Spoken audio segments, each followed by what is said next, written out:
이 집에 새 들어온 지 5, 6개월 동안 나는 심심할 때마다 유리창 위에 혹은 담벼락과 반반한 기둥 위에 나중엔 뒷간 벽과 아침 저녁으로 쌀 씻을 때마다 바라보는 부엌 선반 밑에까지도 나의 호기심과 나의 손재주가 자라는 데까지 별이별 나체 대승을 그려놓았다. 그러나 나는 이것들을 며칠 전날 밤에 자다 말고 일어나서 모조리 돌아가며 지워 없애버린 것이다. 내가 한동안은 잊었던 불면증으로 다시 고생하는 것은 벌써 달포 전부터 이웃집에 새로 젊은 부부가 이사 온 때부터이다. 말이 이웃집이라 하여도 한 지붕 안에 있는 것뿐만 아니라 지진할 때마다 벽이 흔들려 손가락이라도 드나들 만큼 이 구석 저 구석에 틈이 벌어져 이 집과 저 집이라는 것은 고사하고 이 방과 저 방의 경계라 하더라도 아주 허술한 것이었다. 이와 같이 나의 집과 저들의 집이 서로 경계가 희박한 만큼 저들의 생활 내용은 나의 생활에 밀접한 영향을 주고 있었던 것이다. 나는 아침마다 늦어도 8시 반까지는 밥이면 밥, 고구마면 고구마, 아침이라고는 한 가지만 만들어 먹고 오일 박스를 둘러매고 나서는데 그때마다 우리 집과 붙어있는 이웃집 현관에는 아직도 아침 신문이 문틈에 끼어진 채로 매달려 있었다. 그들이 늦잠을 자거나 낮잠을 자거나 나에게는 말한 곳이 없을 것이다. 그러나 나는 매일같이 일부러 문짝을 세차게 밀어닫으며 덜거덕 소리를 요란하게 내어 쇠를 잠그고 나서는 것이다. 이런 나의 심보가 벌써 그들에게 짓궂은 탓인지는 모르나 아무리 내외간 살아가는 단칸 살림이라 하더라도 그다지 식탁과 잠자리에만 충실한 것은 이웃 사람들의 손가락질이 마땅하다고 생각하였다. 아무튼 장지문 한 겹으로 칸을 막은 아래 윗방에선 모든 음성이 그대로 들려오고 별별 냄새가 그대로 풍기오는 우리 이웃방에 그 염치 없는 젊은 내외의 생활은 가난하고도 고독한 나에게 정신적으로 또는 육체적으로 심각한 영향을 주는 것이었다. 아침에는 그들이 고요하게 잠들어 있을 때이므로 서로가 간섭하지 않지만 저녁을 먹을 때부터는 나의 단출한 생활이라 여지없이 그들에게 타격을 받게 되는 것이다. 매일같이 옆방에서 흘러오는 고기 지지는 냄새엔 씹어 삼키려던 닭광 한쪽이 그만 장작기비처럼 굳어지는 것 같았다. 냄새도 냄새려니와 전등 불빛까지도 우리 방것보다는 몇십 배나 더 밝은 것이어서 버거러진 벽 틈으로 쏟아져 나오는 그 맹렬한 광선은 마치 탐조등과 같이 쓸쓸한 나의 식탁 위에 어른거리는 것이 밉살스러울 뿐더러 마주 앉아 서로 야금야금 고깃점을 씹어 삼키는 소리가 짐승같이 얄미운 생각도 일어나는 것이다. 그들은 저녁이 끝나면 늘 유성기를 틀어놓았다. 이 유성기만은 옆방에 있는 나에게까지는 공통되는 쾌락이었다. 그러나 내가 제일 괴롭기 시작되는 때는 이 유성기 소리를 듣고 나서부터이다. 옳지. 오늘은 목욕을 가지 않고 집에서 닥달을 하는구나. 응? 사내만 밖으로 나가는데? 나는 하루에도 몇 번씩 벽에 붙어서 그들의 쾌락을 훔쳐보기도 하였다.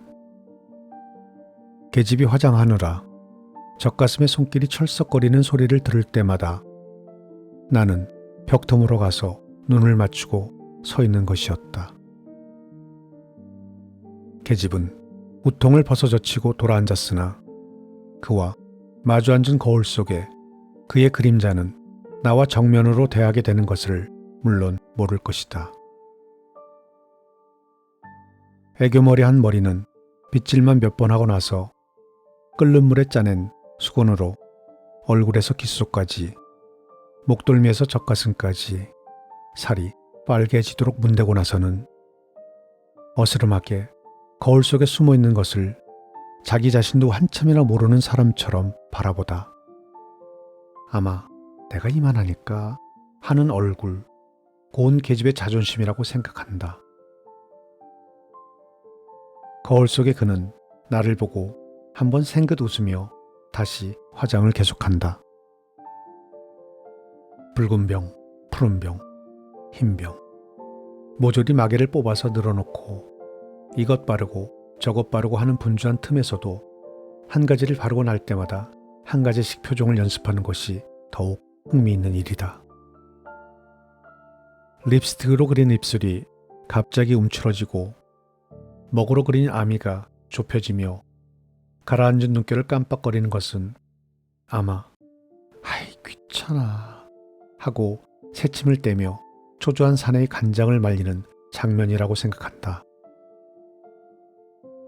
입술에 립스틱을 다시 그리다가는 아래 입술을 살짝 깨물어 흰 이를 자랑하듯 포동포동한 뺨 위에 홈을 파면서 보는 것은 말하지 않아도 아마 그 속살거리는 누나를 보아 어서 내 입술에 하는 허락이 아니면 그저 주문일 것이다.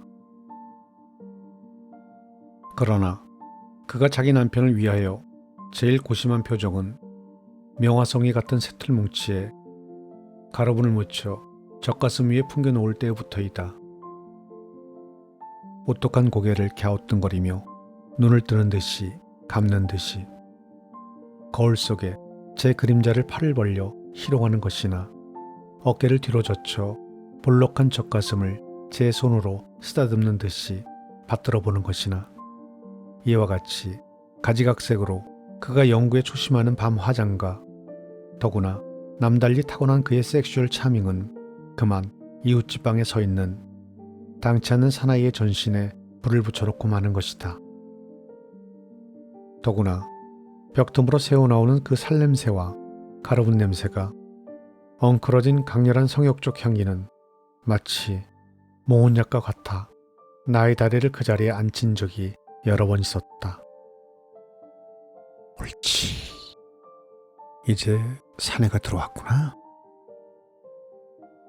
뭘 먹는 소린가? 혹시 입술이 닿는 소릴까? 나는 의미심장한 침을 한번 꿀꺽 삼킨다. 이때 벽틈으로 쏟아져 나오던 전등불이 껌뻑 꺼지며 다시 무지개와 같은 푸른빛으로 바뀐다. 그들은 푸른빛을 더욱 사랑하는 것 같았다. 나는 으레 땀내나는 이불을 뒤집어 쓰고 만다. 가슴이 두근거리고 진땀이 쏟아지는 속에서도 도적을 지키는 개 모양으로 전신의 신경은 귀로만 모여드는 것이다. 나는 그만 벌떡 일어나서 뜻하지 않는 밤중 산보를 나가버리게 되는 것이다. 어젯밤에도 나는 이와 같은 모욕적 산보를 또 나갔다. 우리 집 근처에는 공동묘지가 있다. 묘지라 하여도 거리 안에 있을 뿐만 아니라 무덤이란 생각보다 공원의 정서를 일으키는 아름다운 곳이어서 나는 여기서 스케치도 몇 장을 그린 적이 있는 곳이다. 나는 밤중마다 이곳에 나와 어정거렸다.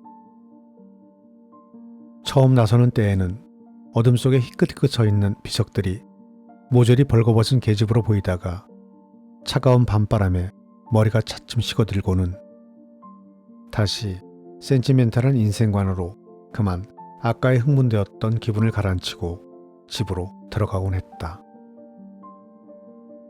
그러나 어젯밤 내가 지금 누이라고 부르는 그 이름도 나이도 집도 모르는 그 여자를 만난 곳이 바로 이 공동묘지에서이다. 우뚝우뚝 서 있는 비석들이 모조리 계집으로만 보이는 아직도 그 미친 정열이 가라앉기 전이었다. 물론 그 불붙듯 하는 미친 정욕이 아니면 나의 수기로는 도저히 운도 떼지 못할 일을 했던 것이다. 평소 같으면 으슥한 밤중에 외딴 길을 걸어오는 젊은 여자가 무서워서 말도 붙이지 못하였지만 나는 다짜고짜로 덤벼들어 그의 손목을 붙들었던 것이다. 그러나 붙들고 나서 나는 뱀을 잡은 듯이 정신이 번쩍 들고 손목에 맥이 풀리고 말았다. 그러나 그 여자는 너무 침착하였다. 그는 자기의 찬손을 녹이려 함인지 내 손에서 빼려 하지 않았다. 그뿐만 아니라 나의 얼굴을 물끄러미 쳐다보는 그의 눈에서는 놀라는 빛조차 찾아볼 수 없었다. 그의 핏기 없는 입술이 가늘게 떨렸으나 그것은 도리어 나에게 동정을 감추지 못하는 연민인 듯하였고 어찌 보면 그쪽에서 나에게 무슨 하소연을 하려는 듯하였다. 그럼에도 나의 정욕은 그렇게 날래 가라앉지 않았다. 나는 그의 두 손을 움켜잡은 채로 그를 비석이 서 있는 잔디밭으로 이끌었다.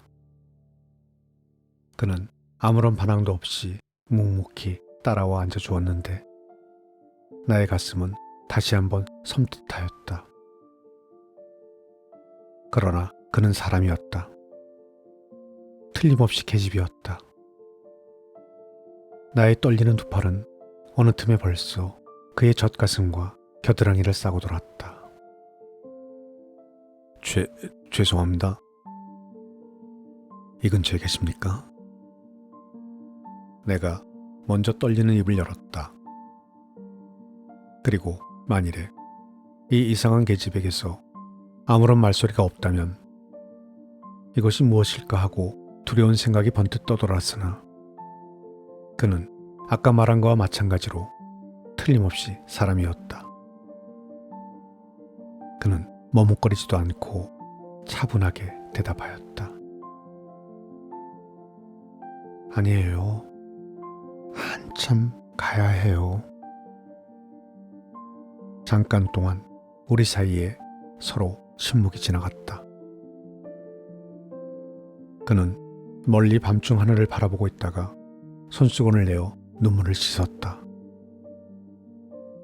그리고 자기에게 그같이 무례스러운 사나이가 어떠한 사람인가를 보려고도 안 하고 다시 먼 하늘가를 바라보는 것이었다. 그는 나를 만나기 전부터 울고 있는 사람이었다.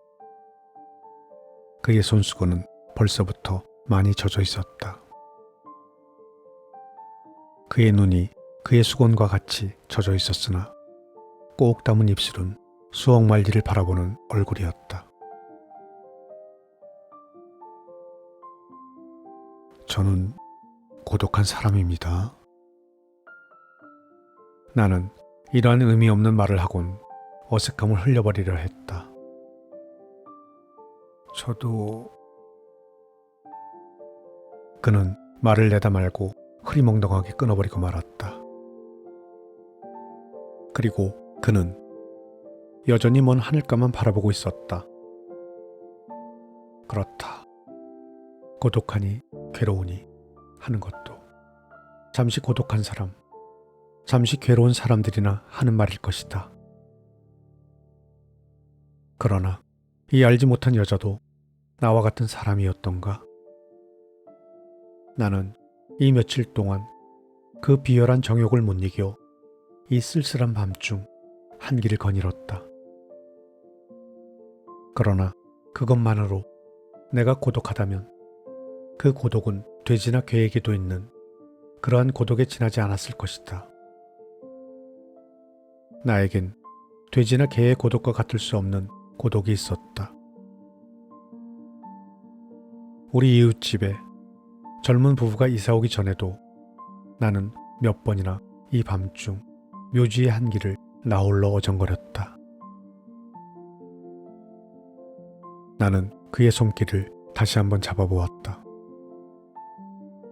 아직도 그 어린 손에 손마디가 굳은 것이라든지 그 좋은 젊은 얼굴에 윤곽을 망치게 한 쪽빠진 뺨이라든지 무어라 형용할 수 없는 슬픔에 빛나는 두 눈은 아무래도 심상한 운명을 타고난 사람은 아니었다. 어쩐지 그 모든 동작까지도 행복의 이슬에 젖은 사람은 아니었다. 그러면서도 그 태도가 상스럽지 않은 것이 더욱 내 가슴을 묵직히 찔러준 것이다. 세상엔 우리 같은 사람도 얼마나 많을까. 더구나 그는 남자와는 달라 한창 피려는 봉우리가 벌써 세상 물결에 시달리다가 이렇게 쓸쓸하게 지려 하는가. 내 가슴은 더욱 찌릿하였다. 우리는 비록 하는 말은 없었다 할지라도 이에서 더한 통사정과 위안이 어디 있으랴. 나에 대한 그의 침착하고도 반항 없던 태도의 수수께끼도 이 침묵 가운데서 나는 풀어볼 수 있었던 것이다. 그는 몇 번이나 이런 걸음을 내쳤던가. 그는 얼마나 사람을 원망하였던가. 나는 그의 손을 잡고 다시 힘을 주었다. 용서하시오. 아니요. 이때 저쪽으로부터 두런두런하는 말소리와 함께 두어 사람의 그림자가 나타났다. 나는 말없이 옷깃을 고치며 먼저 일어섰다. 그도 일어섰다. 이번에는 그가 먼저 나의 손을 꼭 붙들고 흔들어 주었다. 그리고 아래와 같은 말 한마디를 내 앞에 속살거리고 표현히 자기의 길을 계속하였다. 저도 이제부터 외로운 사람들의 편이 되겠어요.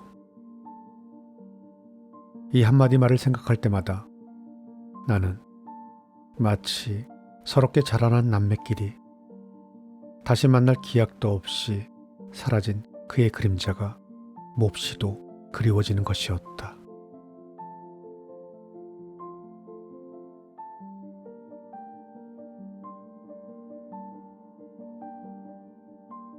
오늘 작품은 가람기획에서 출간한 이태준 작가의 단편 전집 중 누이라는 작품을 낭독해드렸습니다.